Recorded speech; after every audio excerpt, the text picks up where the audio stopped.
Daniel Miller's world was built on order. Each morning followed the last with disciplined precision, the creak of the farmhouse floor, the quiet prayer before work, the steady rhythm of chores that left little room for doubt. At 28, Daniel was already known among his Amish community as dependable and restrained, a man who spoke little and listened much. He was married to Mary, a woman of calm strength, and together they carried a life that looked complete from the outside, yet silence, Daniel had learned, could hide as much as it protected. Mary moved through the house with gentle certainty, her presence familiar and safe. Their marriage was rooted in duty and shared faith, not unhappiness. But there were moments, small, unremarkable moments, when Daniel felt a quiet distance between what he lived and what he felt. He never named that feeling. Naming it would give it power, and power invited sin. Daniel found peace in work. The barn, with its wide doors and wooden beams darkened by years of labor, was his refuge. There, effort replaced thought, and sweat drowned questions that prayer could not. It was in this space, where the world felt stripped down to wood and earth, that Ethan Brooks first appeared. Ethan was not Amish. He arrived to help with seasonal labor, an outsider with modern clothes softened by dust and humility. He was in his early 30s, observant, and careful not to impose. From the beginning, he spoke only when necessary, as if sensing the weight of the world he had stepped into. Daniel noticed this restraint immediately. It mirrored his own. Their first conversations were practical and brief. Instructions. Clarifications. Nods instead of smiles. Yet something unsettled Daniel in Ethan's presence, not discomfort, but awareness. Ethan watched the work with curiosity rather than judgment, and when his eyes met Daniel's, he did not look away too quickly or linger too long. It was a balance Daniel had not known he was missing. Days passed, and routine folded Ethan quietly into Daniel's world. They worked side by side in the fields and shared the barn in the late afternoons when the sun dipped low and the air cooled. Silence became their common language. In that silence, Daniel felt seen in a way that frightened him. One evening, as they stacked hay in the barn, Ethan spoke more than usual. He asked about the land, the work, the discipline of a life built on rules. Daniel answered carefully, choosing words that revealed nothing unnecessary.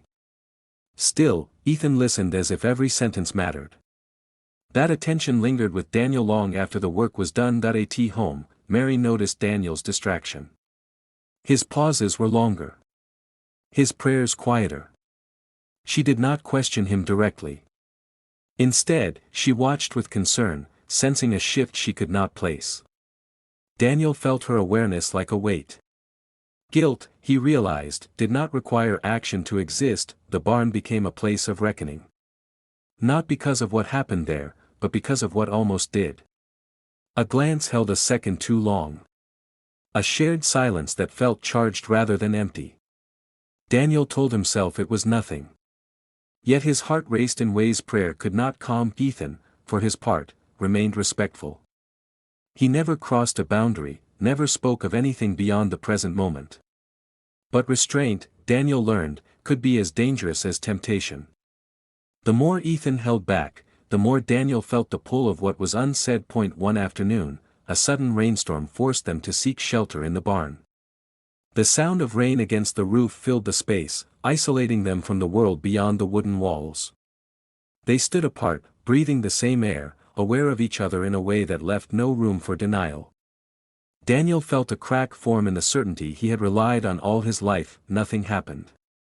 No touch, no confession. But when the rain passed and they returned to work, Daniel knew something had changed. The boundary he had trusted no longer felt solid. The sin he feared had not yet taken shape, but its shadow had already entered his heart. That night, Daniel lay beside Mary, staring into the dark. He realized with quiet terror that the betrayal had begun without a single spoken word. And as he closed his eyes, he understood that silence would no longer be enough to protect him from what was coming. After the storm, Daniel Miller tried to restore the distance he believed had protected him all his life. He spoke less to Ethan Brooks, kept his eyes lowered, and volunteered for tasks that placed them apart. Discipline had always been his shield, and he relied on it now with desperate faith. Yet restraint did not quiet his thoughts. It sharpened them. Ethan noticed the change immediately. He did not confront Daniel or ask questions, but his presence carried a new caution. Where there had once been ease, there was now an unspoken tension. Their shared silences no longer felt neutral. They pressed in, heavy with meaning. Daniel prayed harder. He rose earlier, worked longer, and forced himself into the rigid structure of duty. Still, Ethan's quiet attentiveness lingered in his mind. It troubled Daniel how something so small, a look, a shared pause, could unravel years of certainty. He had always believed sin announced itself loudly. He was learning it often arrived softly. One late afternoon, necessity drew them together again. A task in the barn could not wait, and the others had already returned to their homes. Daniel considered delaying the work but knew avoidance would only deepen his unrest. He followed Ethan inside, the wide doors closing behind them with a sound that echoed longer than it should have. They worked without speaking at first. The familiar rhythm steadied Daniel's hands, but his thoughts betrayed him. He felt Ethan's presence more keenly than the weight of the tools he carried.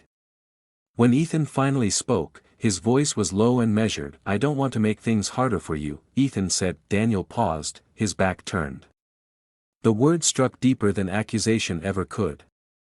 "Then you should not speak of this," Daniel replied, though his voice lacked the firmness he intended. Ethan nodded, accepting the boundary even as it trembled. "I needed to say that," he answered. "Nothing more."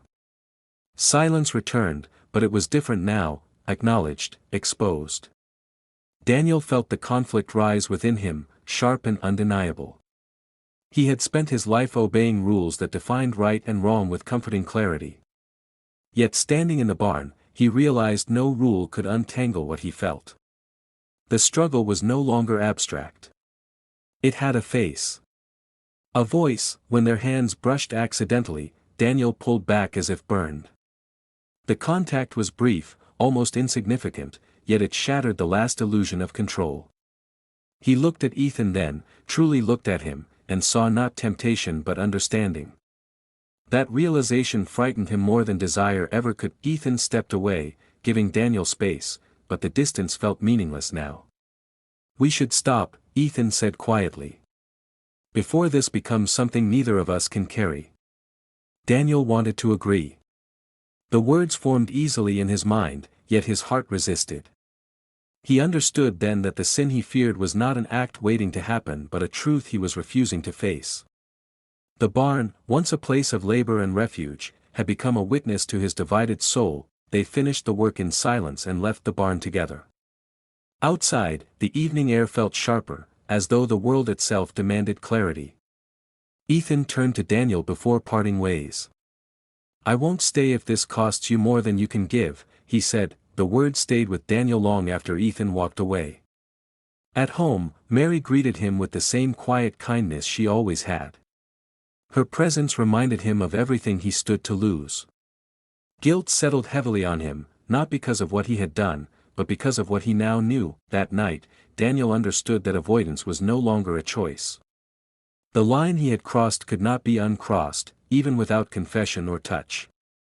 The secret had taken root, and with it came an inevitable question: how long could silence protect anyone from the truth? As he lay awake, Daniel realized the barn had changed nothing and everything at once. The sin he feared had not ended his life, but it had altered its course. And in that knowledge, he sensed the coming cost, waiting patiently for him to decide which truth he would betray next. Daniel Miller woke before dawn with a heaviness he could no longer pray away. The days after the barn passed in careful motions, each task performed with deliberate attention, as if precision could undo what had already shifted inside him. He spoke kindly to Mary, worked diligently, and followed every rule that had once defined him. Yet obedience felt hollow now. The silence he relied on had grown loud. Ethan Brooks kept his distance, honoring the boundary he had named. He worked without complaint and avoided being alone with Daniel whenever possible. The restraint was an act of respect, but it carried its own cruelty. Daniel felt the absence more sharply than the presence. He realized then that infidelity did not require continuation to leave a mark. It lingered in what was withheld. Mary sensed the fracture more clearly as time passed. Daniel's attentiveness felt practiced rather than natural, his affection careful instead of warm. She did not accuse him, but her quiet questions weighed heavily. Daniel found himself answering honestly without revealing the truth, a skill that made him uneasy. He wondered when protection turned into deception. The inevitable conversation came not in anger, but in resignation. One evening, as the light faded from the fields, Ethan approached Daniel near the edge of the property. His expression was calm, but resolved. "I can't stay," Ethan said simply. "Not like this." Daniel felt the finality in those words. He wanted to protest, to ask for time, but he understood the request beneath the statement. Ethan was asking for dignity, for both of them. "You're right," Daniel replied, though his voice faltered. "This isn't a life I can ask you to share." Ethan nodded. There was no bitterness in his eyes, only acceptance. "I don't regret knowing you," he said. "But I won't be someone's hidden truth." They parted without promises. The simplicity of the moment made it more painful than any dramatic farewell. Daniel watched Ethan leave, knowing that what they had shared would never find a place in the open world. It would remain confined to memory, shaped by guilt and longing in equal measure. Life settled into a quieter pattern afterward. The barn returned to its purpose, stripped of meaning Daniel had never asked it to hold. Mary and Daniel continued their marriage, bound by history and faith. Yet something between them had shifted. Daniel no longer believed virtue was measured only by obedience. He had learned that honesty, even unspoken, carried its own cost. Daniel did not confess. Not to Mary, not to his community. He told himself the silence was an act of mercy, though he was no longer certain whom it protected. Each day became an exercise in living with unresolved truth. The weight of it humbled him more than punishment ever could. At times, Daniel thought of Ethan, not with desire, but with clarity. He recognized that love born in secrecy could never survive the light. What they shared had been real, but it had asked for sacrifices Daniel was not prepared to make. That understanding brought neither comfort nor relief, only acceptance. As seasons changed, Daniel found himself working alone in the barn once more. The space felt ordinary again, yet echoes remained. He understood now that some moments, once lived, never disappear. They become part of the structure of a life, shaping decisions long after they pass. Daniel stood in the quiet, breathing in the familiar scent of wood and earth. He did not seek forgiveness in that moment. Instead, he acknowledged the truth he would carry forward, that desire unexamined becomes secrecy, and secrecy becomes its own betrayal. The barn doors closed softly behind him as he returned to the world he had chosen. The path ahead was clear, but not simple. And though the silence returned, Daniel knew it would never again be empty. Time did not heal Daniel Miller, it clarified him. The weeks after Ethan Brooks left unfolded with deceptive calm, as if the land itself had agreed to keep his secret. Daniel returned to his routines with renewed precision, but the motions no longer reassured him. They merely carried him forward. Each sunrise arrived without judgment, and each night left him alone with the truth he had chosen to contain. Mary Miller noticed the steadiness in him first. Daniel listened more carefully now, spoke with intention, and moved through their shared life with a gentleness that felt newly earned. She sensed that something unspoken had passed through him and settled. It did not make her feel unsafe, it made her cautious. Love, she understood, could be sincere and still incomplete. Daniel did not confuse this calm for redemption. He recognized it as consequence. He had learned that fidelity was not only about actions avoided, but about truths confronted. By refusing confession, he had chosen preservation over honesty. It was a decision that spared others while costing him certainty. He carried that cost without complaint. Work in the fields continued, measured by seasons rather than memory. The barn stood unchanged, its beams bearing witness without accusation. Daniel avoided lingering there. When he did enter, it was with purpose alone. The space had returned to wood and labor, but its silence had gained weight. He accepted that some places remember for us occasionally, Daniel thought of Ethan, not with longing, but with respect. Ethan had left rather than become a fracture hidden within someone else's life. That choice remained with Daniel as a quiet lesson. Love that demands erasure, he now believed, was not love meant to last. Daniel's faith shifted subtly. He prayed less for forgiveness and more for understanding. He no longer asked for the past to be undone. Instead, he asked for the strength to live honestly within the life he had chosen. It was not the faith of certainty he once knew, but it was sincere. Mary and Daniel found a new rhythm. Their conversations deepened, though the deepest truth remained untouched.